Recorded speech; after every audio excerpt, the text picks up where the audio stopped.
Hi children, good morning. Now we are going to see Unit 2 solutions. Under that, let us see about abnormal colligative properties and Van 't Hoff factor. When we discussed in the previous video clip colligative properties, the colligative properties help us to calculate the molar mass of solutes. Is it? When the molecular state of solute remains unchanged in the solution. Example, in non-electrolytes like glucose, urea and all, the colligative property has its normal value and the molecular mass obtained also is the same as that expected because the molecular state of solute remains unchanged in the solution. Basically, the abnormality in colligative properties is due to two things. One, association of solute particles, and the next one is dissociation of solute particles. Because of abnormal colligative properties, the calculated molecular mass value also will differ. Hence, that calculated molecular mass value is known as abnormal molecular mass. So, scientist Van 't Hoff introduced a factor called Van 't Hoff factor, that is denoted by the letter small I, to express the extent of association or dissociation. He introduced that factor. And when we see the formula for Van 't Hoff factor, that is in case of colligative property, in case of abnormal colligative property, I is equal to observed or experimental value of a colligative property divided by calculated or normal value of a colligative property.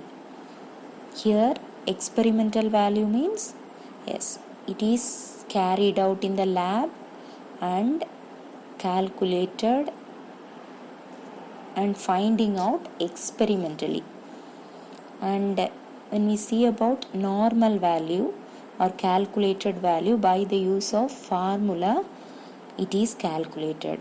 So I is equal to experimental value divided by normal value. Since molecular mass is inversely proportional to the colligative property, to calculate Van 't Hoff factor in terms of molecular mass, it is equal to calculated molecular mass divided by observed molecular mass, or normal molecular mass divided by experimental molecular mass. I mean the terms coming in the inverted manner when we compare with colligative property.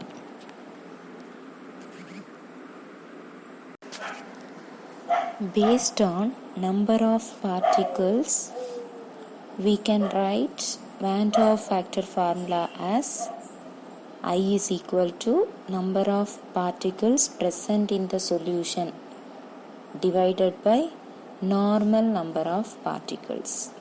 And by the use of this, let us see dissociation and association of solute particles with example. First, let us see dissociation of solute particles.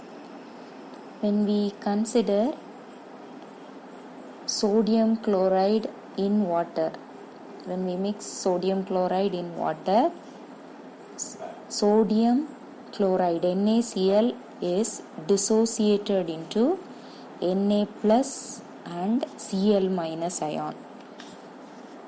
So here dissociation taking place. If you have taken 1 mole of sodium chloride, we will think 1 mole particle only there, but after dissolution it is splitted up into 2 mole solute particles. I mean each NaCl dissociated into Na plus and Cl minus. So 1 mole converted into 2 mole.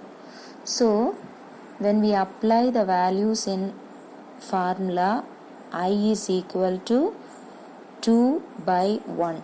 Here 2 number of particles present in the solution and 1 normal number of particles. I mean expected number. So Van 't Hoff factor value is equal to 2 for dissociation in this case. So when we see dissociation of solute particles, the Van 't Hoff factor value always greater than 1. And when we see association of solute particles, let us consider acetic acid in benzene. In benzene, acetic acid is converted into dimer due to hydrogen bonding between acetic acid. So, in this case, 1 mole acetic acid is converted into 0.5 mole because each single acetic acid joined with another one acetic acid and forming dimer. So 1 becoming 0.5 particle now. So when we calculate Van 't Hoff factor in this case, I is equal to 0.5.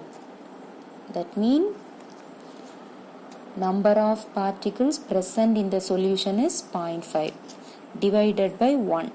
1 is normal particle present in the solution. I mean expected number of particles. So after calculation we will get 0.5. I value is 0.5. So in association of solute particles, Van 't Hoff factor is always less than 1.